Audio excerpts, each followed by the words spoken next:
예배할 수 있는 거 큰 은혜인 줄 믿습니다. 건강해야 나오는 거고, 또 하나님이 예배드릴 마음 주셔야 나오는 거고, 생각해 보면 그냥 온 게 아니에요. 다 하나님 불러주셨기 때문에 힘들고 어렵고 또 비가 오고 이러지만 우중에도 이렇게 하나님 앞에 예배할 수 있는 줄 믿습니다. 여기 오신 모든 분들 축복하고 예배를 통해 하나님의 임재를 경험하고 주님 만나는 복된 시간 되시길 주의 이름으로 축원합니다.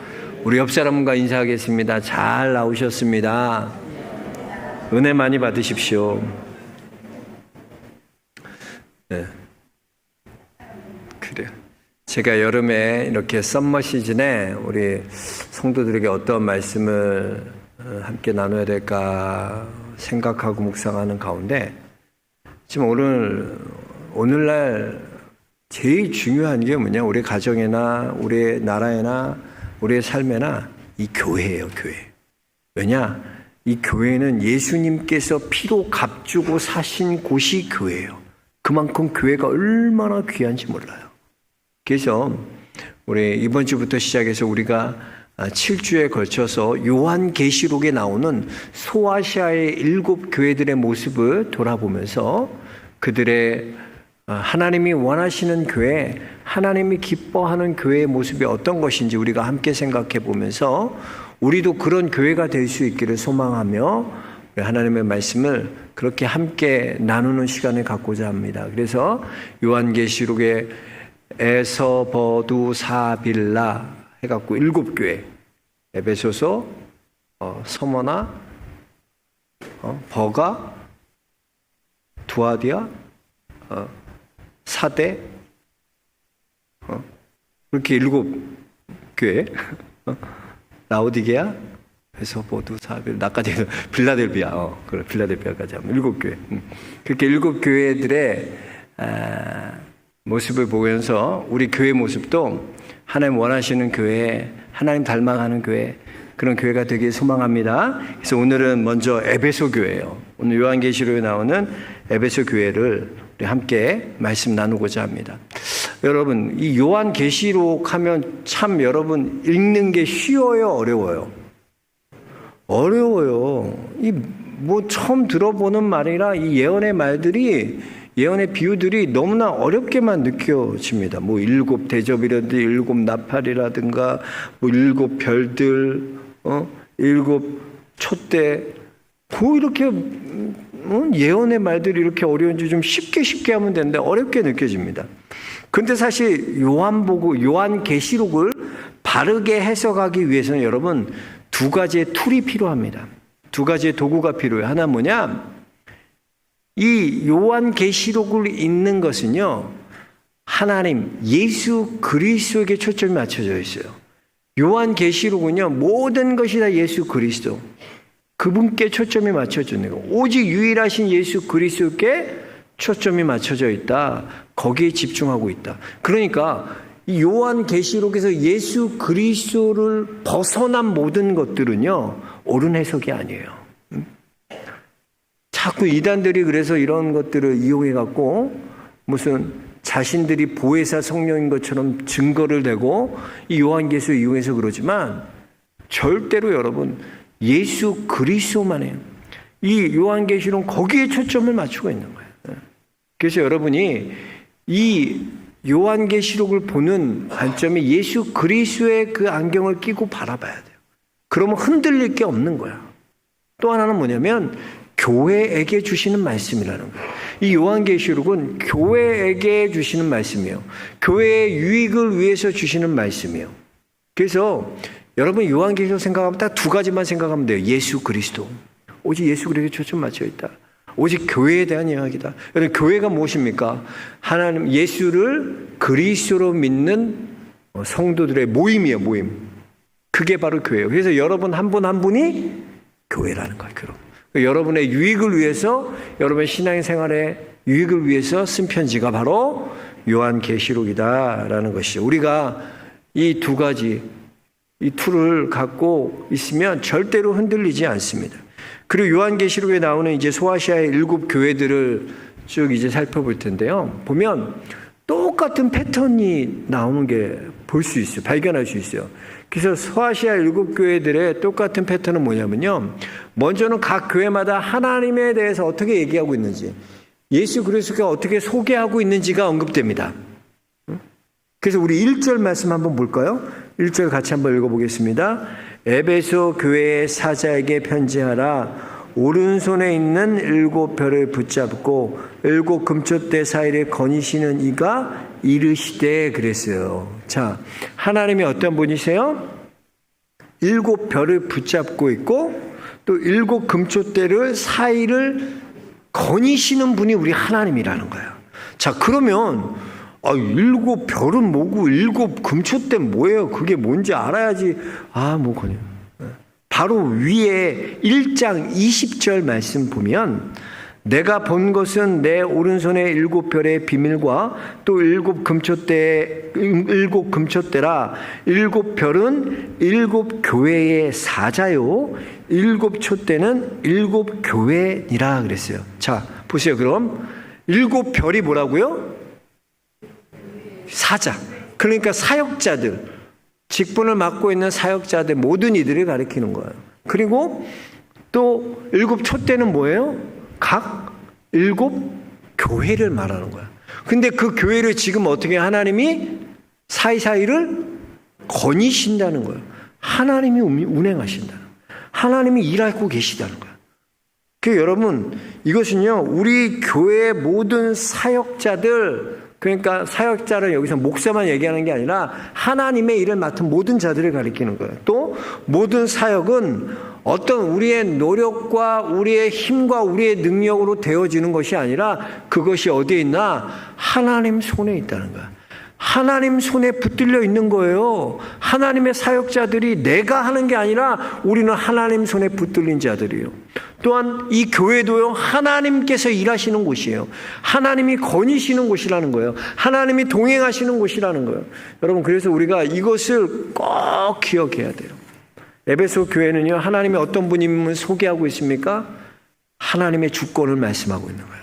하나님은 온 사역자들을 다스릴 뿐만 아니라 그들을 붙잡고 있고 하나님이 직접 일하고 계시다는 거예요. 그래서 여러분, 어떤 우리의 일과 우리의 어떤 노력과 열심과 우리의 능력으로 우리는 되어진다고 생각해. 근데 하나님의 일은 그렇게 되어지지 않아요. 하나님 손에 붙들림 받아야 돼. 하나님이 여러분 한 사람 한 사람 사역자들 붙들고 계시기 때문에 일이 되는 거고, 하나님께서 그 교회들을 거닐고 계시기 때문에, 동행하고 계시기 때문에 하나님의 일은 반드시 이루어지는 거예요. 아멘. 이걸 우리가 인정하고 믿는 거죠. 예? 이번에 우리 여름 성경학교 우리 유치아동부 어제 했어요. 근데 너무나 수고하고 너무나 애썼어요.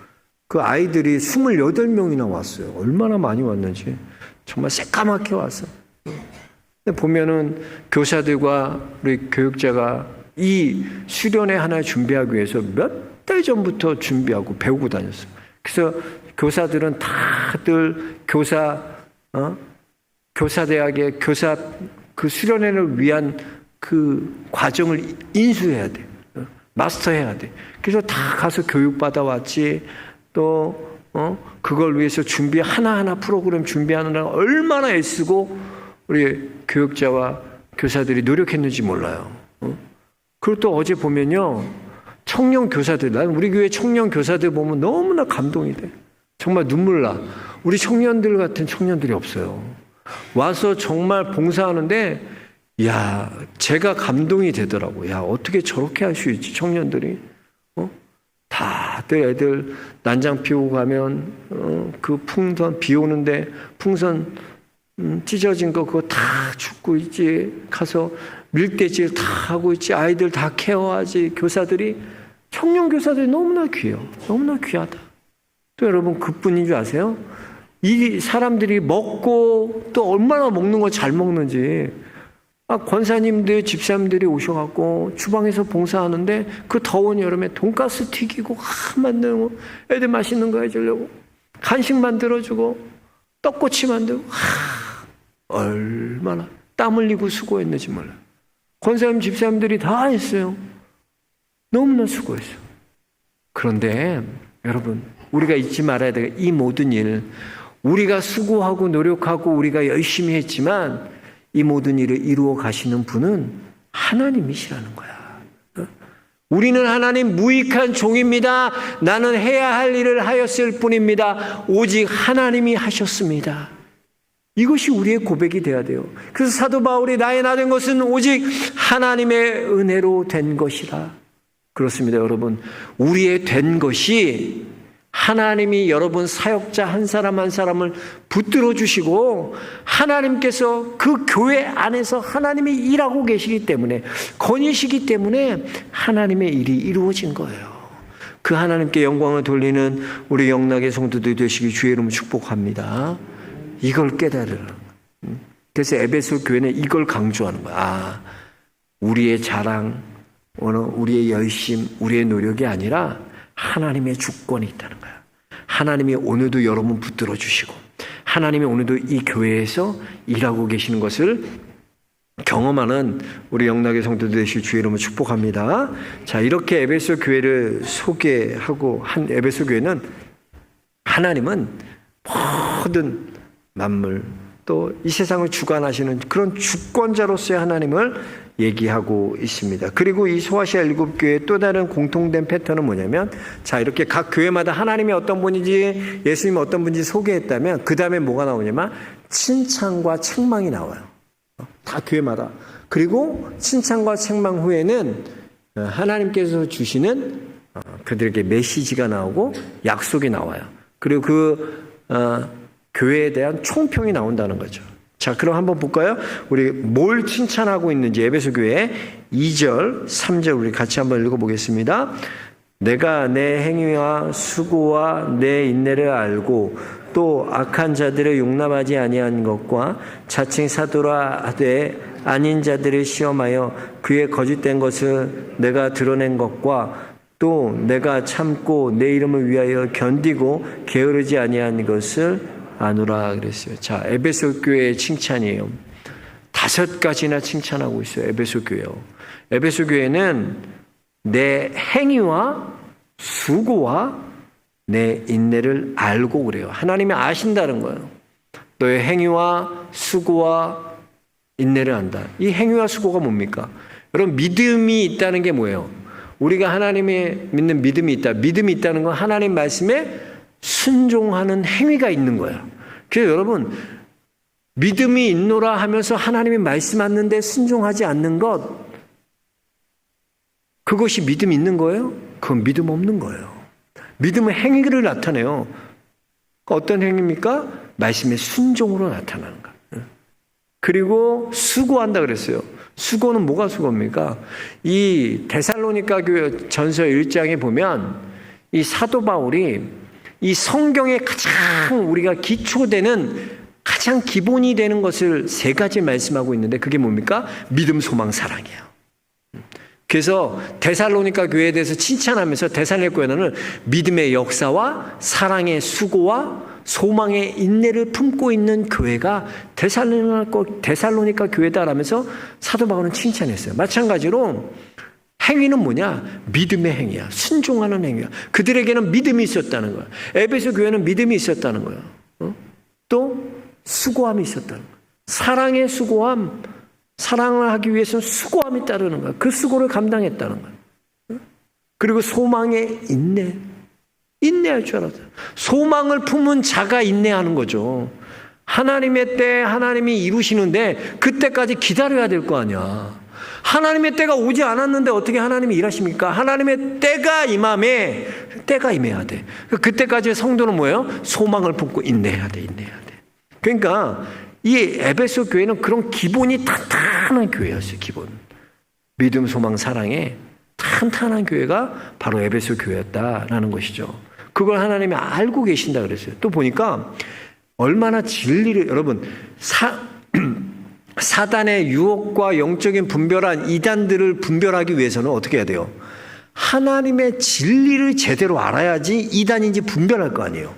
하나님의 말씀을 알아야지 이단인지 아닌지 구분을 하죠. 배척을 하고 그들을 드러내기는 건 어떻게 해요? 하나님의 말씀을 연구해야 돼요. 그래서 사실은 이 에베소 교회는요, 하나님의 말씀을 연구하고 읽고 그러는데 진심인 교회가 바로 에베소 교회였어요. 이거 어떻게 알 수 있냐면 에베소 교회가요, 사실은 얼마나 부유한 항구 도시예요. 에베소는요, 부유한 항구 도시인데 이 항구 도시에서 가장 성행하는 사업이 뭐냐면 종교 사업이 잘 돼요.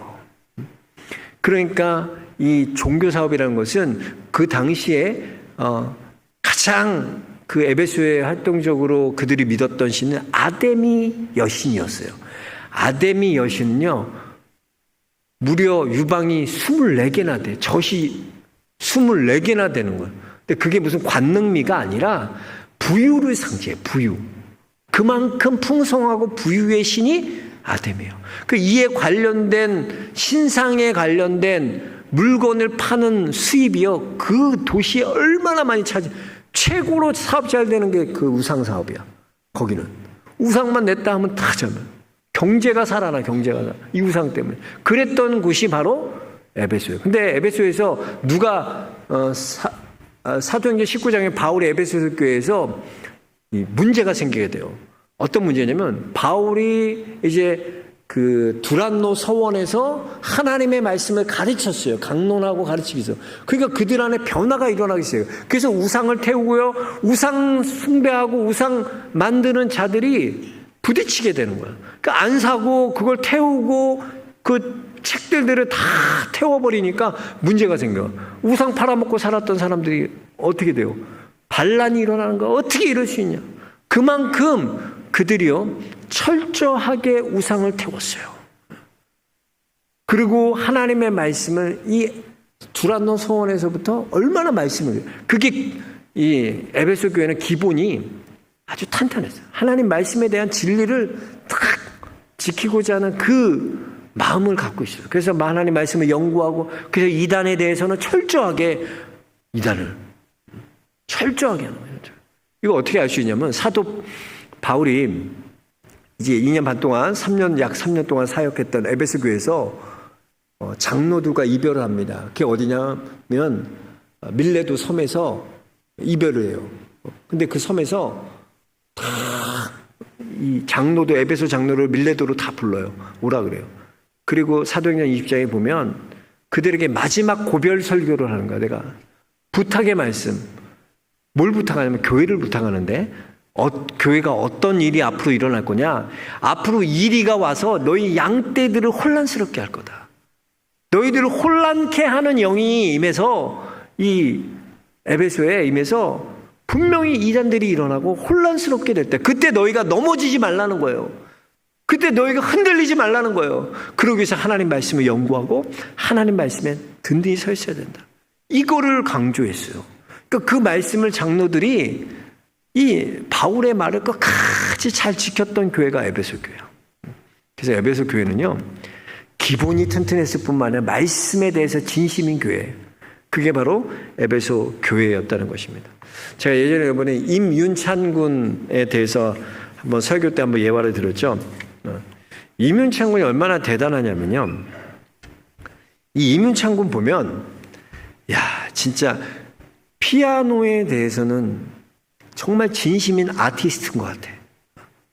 임윤찬, 진짜 나이도 어린 이 친구가 작년에 그가 2022년도였죠. 작년 6월달인가 보면 이 세계적인 콩쿠르 대회인 이 방 클라이번 콩쿠르 대회. 이 콩쿠르 대회는요, 방 클라이번 콩쿠르 대회는 만 17세부터 30세들이 참여할 수 있는 콩쿠르 대회인데 4년마다 열리는 세계적인 대회예요. 60년 전통을 자랑하는 거예요.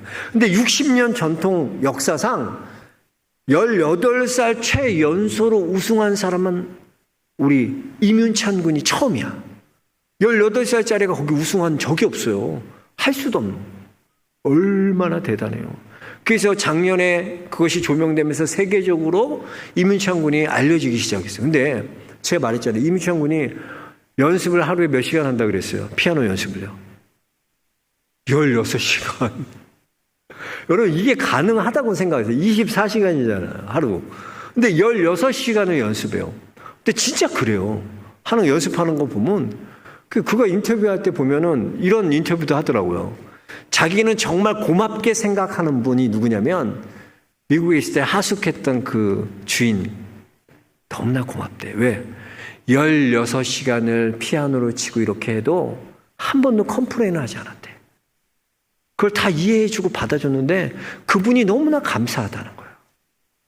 이민찬 군이 얼마나 이 피아노에 대해서 진심인지는요, 그의 인터뷰 보면 알 수 있어요. 그가요, 이번에 그 우승하고 나서 이제 기자단들이 모여서 이제 인터뷰를 했습니다. 그때 그가 이민찬 군이 이런 이야기를 합니다. 제 꿈은 모든 것을 다 버리고서 그냥 산에 들어가서 피아노와 사는 것입니다. 그러니까 이 꿈이 뭐냐고, 자기 꿈이 뭐냐면 그냥 다 세상 것 버리고 자기는 산속에 가서 피아노만 치는 건 피아노와 사는 게 그게 자기 꿈이라는 거예요. 그런데 그러면 수입이 없으니까 어쩔 수 없이 이렇게 살고 있다는 거예요. 그러니까 콩쿨 대회도 나가고 이런 일들을 하는 거는 내가 어쩔 수 없이 수입이 없어서 하는 거지 이것이 내 목표가 아니라는 거예요. 이민찬 군은요, 자기 커리어를 이렇게 대한 야망이요 0.1%도 없답니다. 난 내 커리어를 얻기 위해서 우승하고 내 커리어에서 더 다음 목표를 있고 그게 아니야. 자기는 그냥 피아노 치는 게 좋은 거야. 새로운 것을 배우는 것이 너무나 기쁜 거야, 피아노. 그래서 그 피아노 마지막 그 연주할 때 보면요, 1시간 넘게 연주를 해요. 마지막 곡이. 땀 뻘뻘 흘려. 근데 너무나 매력적이고 너무 멋있더라고. 와, 참 그만큼 열정적이고 피아노대에 진심인 사람이야. 이 에베소 교회도요, 하나님의 말씀을 연구하는 데에서는 진심인 교회였어요. 정말 하나님 말씀을 연구하고 그것이 옳은가 판단하고 이단에 대해서 분별하고 영적인 분별함을 갖고 그런 교회가 바로 에베소 교회였다는 거예요. 또 게으르지 않았어요. 말하는 것과 행하는 게 일치되는 충성된 그런 교회가 바로 에베소 교회였다. 이야, 여기까지 들으면 에베소 교회 정말 끝내주는 교회 아닙니까? 야, 이런 교회가 어디 있어요? 에베소 교회 대단한 교회라고 칭찬받는 거예요. 얼마나 대단해요. 자, 여기까지 보면 정말 부족함이 전혀 없고, 야, 대단한 교회다. 우리도 저런 교회 되고 싶다라고 생각할지 모르지만 한 가지 부족한 것이 있다는 거예요. 책망할 것이 있다는 거예요. 우리 한번 4절 말씀 볼까요? 우리 4절 말씀 같이 읽겠습니다. 4절입니다. 그러나 너를 책망할 것이 있나니 너의 처음 사랑을 버렸느니라. 그래서 자, 오늘 하나님 무엇을 책망하고 있습니까? 처음 사랑, 첫사랑을 버렸다 그래요. 처음 사랑을 잃어버렸다는 거예요. 그들이 얼마나 하나님의 말씀에 대해서 진심이었고 또 영적인 분별함을 가지고 이단들을 경계하고 이단들을 드러냈고 이런 노력을 했는지 몰라요. 또 그들이 얼마나 칭찬을 하나님의 앞에 칭찬 듣고 충성을 다하는 그런 교회였는지 몰라요. 근데 그들에게 부족한 것이 있다는 거예요. 책망받을 것이 있다는 거예요. 그건 뭐냐? 그 칭찬, 모든 5가지 칭찬을 한 번에 엎어버리는 책망은 뭐냐? 너희가 사랑 없이 행하였다는 거예요. 사랑이 없다는 거예요. 다 열심은 있고요, 다 잘했는데 그 일들이 뭐예요? 이상하게 사랑이 없는 일이었다는 거예요.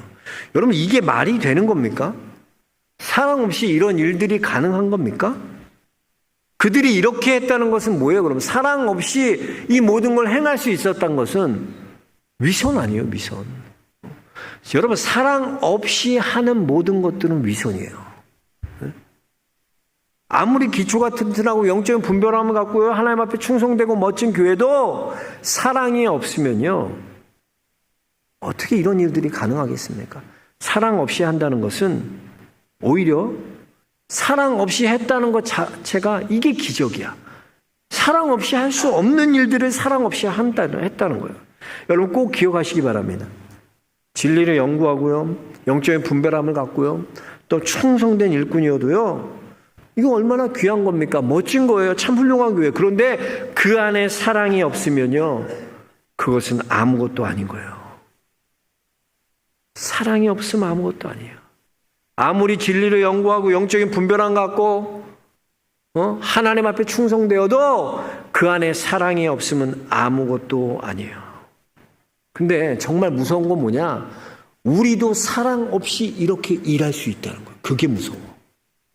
우리도 사랑 없이 이렇게 일할 수 있다는 거예요. 교회도 마찬가지입니다. 교회가요, 다른 교회 하는 거 다 할 수 있어요. 사랑 없이도 그런 거 다 할 수 있다는 거예요. 그게 무서운 거예요. 그래서 여러분, 그런 일을 했다는 것은, 사랑 없이 이런 일을 했다는 것은 괴물을 만들어 놓는 거예요. 고린도전서 13장에 사도 바울은 이렇게 고백합니다. 내가 사람의 방언과 천사의 말을 할지라도 사랑이 없으면 소리나는 구리와 울리는 꽹과리가 되고, 내가 예언을 하는 능력이 있어 모든 비밀과 모든 지식을 알고 또 산을 옮길 만한 모든 믿음이 있을지라도 사랑이 없으면 내가 아무것도 아니요. 내가 내게 있는 모든 것으로 구제하고 또 내 몸을 불사르게 내어줄지라도 사랑이 없으면 내게 아무 유익이 없느니라 그랬어요. 여러분, 그렇습니다. 사랑이 없으면 아무것도 아니에요. 이렇게 에베소서 교회가요, 진리를 연구하고 기초가 튼튼하고 하나님 앞에 충성된 일꾼이었지만 그들 안에 사랑이 없으니까 이 교회가 아무것도 아닌 교회가 되는 것입니다. 그래서 여러분, 항상 우리는 뭘 체크해야 되나? 일을 하는 게 중요한 게 아니에요. 잘 되는 게 중요한 게 아니에요. 그 일에 정말 내가 예수 그리스도의 그 사랑을 가지고 있느냐를 늘 체크해야 돼. 아니면 우리도 괴물처럼 되는 거야. 우리 영상 하나 보겠습니다. 짧은 영상인데요. 영상 좀 하나 보겠습니다.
까지 보겠습니다. 이 영상을 보면요, 한 목사님이 아주 큰 대형교회, 10,000명이 넘게 모이는 대형교회에 목사님이 한 분 새로 오시게 되셨어요. 근데 그 목사님이 첫날인데 노숙자처럼 변장을 하신 거야. 냄새도 나고 옷에서 풀풀 나고 보면 저렇게 머리도 휘시하고 다 새로 부임한다고 하면 멋있게 하고 갈 텐데 저렇게 노숙자처럼 하고 오셔가지고 왔는데 교회에 들어온 거예요. 근데 사람들이 눈살을 찌푸리는 거야. 앞에 가서 예배드릴 시간이 돼서 앞에 가서 예배드리려니까 앞에는 안 된다고. 저 맨 뒤로 가시라고. 자기가 어려워서 그런 많은 성도들이 있는데 나 어려우니까 먹을 거 사 먹게 좀 돈해달라고 구걸했는데 아무도 도와주는 사람이 없었다는 거예요. 그래서 그 목사님 맨 뒤에 앉아 계셨어요. 노숙자 모양하고. 그에게 아무도 관심 갖지 않아요. 그런데요, 이제 장로님이 목사님을 소개합니다. 예레미야 목사님 나오셔서 새로 오셨는데 우리 다 같이 환영하자고. 일어나서 막 큰 박수를 쳐요. 근데 목사님이 강단에 없는 거야. 근데 자기 끝에 있는 노숙자가 일어서서 앞으로 서서히 걸어오기 시작합니다. 박수 소리가 점점 줄어듭니다. 그리고 모자를 벗고 그분이 목사님이셨어요. 성도들 보세요. 성도들은요, 거기에 모인 성도들은 우리가 사랑할 수 있는 사람만 사랑해요. 그분이 목사님인 거야. 새로 오신 목사님이야. 우리 새로 오신 목사님 너무나 기대했는데 어떤 목사님입니까? 그분은 사랑할 수 있어. 근데 똑같은 그날 그 목사님이 노숙자 모양으로 변장하고 있어요. 근데 그 노숙자는 사랑할 수 없는 사람이야. 우리 안엔 그게 명확해요. 여러분이 사랑할 수 있는 사람이 있고요, 여러분이 사랑할 수 없는 사람이 있어요. 용서도 마찬가지예요. 여러분이 용서할 수 있는 사람이 있고요, 여러분이 용서할 수 없는 사람이 있어요. 우리 안에 다 그런 경계가 있어요. 근데 주님은 뭘 하시나? 문제는요, 우리는 그렇지만 하나님은 뭐라고 말씀하시나? 내가 사랑할 수 없는 사람조차도 예수님은 사랑하고 계신다는 거야. 근데 그거 우리는 믿지를 못해. 받아들이지 못해. 왜 하나님 저런 자를 사랑하세요? 저런 자 사랑하는 거 이해 안 돼요, 하나님. 저런 노숙자, 저런 더러운 사람, 저런 가난한 사람, 저런 어려운 사람은 안 맞잖아요. 사랑받기에 충분하지 않잖아요. 우리가 그러고 있어요. 여러분, 사랑은 그런 게 아니에요. 우리가 사랑할 수 없는 사람조차도 주님이 사랑하신다면 그 사랑을 영접하는 거야. 받아들여 주는 거야. 아, 하나님은 사랑하시지. 그 사랑을 받아들일 줄 알아야 돼요. 그래서 여러분, 저는 우리 영당의 모든 성도님들이 여러분의 말씀을 분별하고 읽고 묵상하고 너무나 귀한 일들이에요. 또 하나님 앞에 충성된 일꾼 되는 거, 영적인 분별함을 갖는 거 너무나 다 중요한 거예요. 귀한 겁니다. 그러나 거기에 무엇보다 여러분, 사랑으로 그 일들을 행하시기 주님 축복합니다. 그래서 사랑이 있어야 돼. 나이가 들수록 신앙이 깊어지면 깊어질수록 사랑이 깊어져야 돼. 저 권사님한테만 가면 그냥 사랑이 넘쳐나. 저 집사님한테만 가면 너무나 뜨거워, 그냥 사랑이. 저는 우리 영락의 모든 직분자들이 그런 사랑을 갖고 있게 주의 이름을 축복합니다. 자, 그리고 이제 하나님께서 마지막 메시지를 주세요. 약속을 주세요. 그게 5절에서 7절의 말씀이에요. 어떤 약속을 주시는지, 어떤 메시지 주시는지 한번 볼까요? 우리 5절, 7절 같이 읽겠습니다. 그러므로 어디서 떨어졌는지를 생각하고 회개하러 처음 행위를 가지라. 만일 그리하지 아니하고 회개하지 아니하면 내가 내게 가서 내 촛대를 그 자리에서 옮기리라. 오직 내게 이것이 있으니 내가 니콜라당의 행위를 미워하는도다. 나도 이것을 미워하노라. 귀 있는 자는 성령이 교회에게 하시는 말씀을 들을지어다. 이기는 그에게는 내가 하나님의 낙원에 있는 생명나무의 열매를 주어 먹게 하리라. 그래서 자, 보세요. 여기 보니까 하나님의 약속이 있는데, 약속은 뭐냐? 너희가 회개하면 하나님의 생명의 열매를 먹게 된다 하는 거예요. 생명의 열매를 주신다. 여러분, 이 생명의 열매가 왜 끊어집니까? 이 생명의 열매는 뭐예요? 하나님으로부터 위로부터 공급되어지는 거예요. 세상은 생명을 줄 수 없어요, 여러분. 세상이 무슨 생명을 줄 수 있습니까? 오직 생명을 줄 수 있는 건 예수 그리스도예요. 근데 이게 끊어졌다는 건 뭐예요? 단절되었다는 거죠, 하나님과. 하나님의 공급이 계속됐는데 그게 끊겼다는 거. 왜? 뭐 때문에? 죄 때문에요. 그래서 이 죄를 어떻게 하는 거? 회개하라는 거예요. 에베소 교회에 하는 권면해 주신 거예요. 야, 너희가 이렇지. 너희가 그 사랑이 부족했지. 이제 회개하라는 거예요. 우리에게도 오늘 동일하게 기회를 주세요. 그러면 어떻게 되나? 하나님과 단절되었던, 끊겨졌던 하나님의 공급이 이제 생명나무에 생명을 주신다는 거예요. 다시 공급되어진다. 이거는 세상이 주는 게 아니야. 세상이 줄 수 없는 생명을 우리에게 주신다는 거예요. 할렐루야. 그 생명을 얻길 주의 이름으로 축복합니다. 여러분, 하나님 앞에 돌이키고 회개하면 끊겼던 모든 죄들, 우리의 모든 죄들이 하나님과 가로막았던 그 죄들이 다 깨어져요. 그래서 이제는 하나님이 공급해 주시는 그 생명을 경험하는, 생명나무를 먹는, 생명을 먹는 귀한 역사가 우리 안에 이루어질 줄로 믿습니다. 저는 하나님이 깨우쳐 주실 때, 깨닫게 하실 때 우리가 이렇게 깨달았으면 좋겠어요. 하나님 지금 나에게 부족한 이것을 지적하고 계시는구나. 하나님이 지금 이렇게 회개하라고 말씀하고 계시는구나. 여러분에게 하나님이 음성을 들려주실 때 그 음성을 아멘으로 받게 주의 이름 축복합니다. 그걸 받고 이제 여러분 사랑을, 모든 사역 위에, 여러분이 하는 모든 위에 사랑을 더해서 정말 사랑의 첫사랑, 그걸 회복하고 사랑을 나눠주는 우리 영락의 모든 성도님들 되시길, 우리 교회가 그런 사랑이 넘치는, 그런 사랑이 머무는, 예수 그리스도의 사랑이 머무는 그런 교회가 되길 소망합니다. 하나님 감사합니다.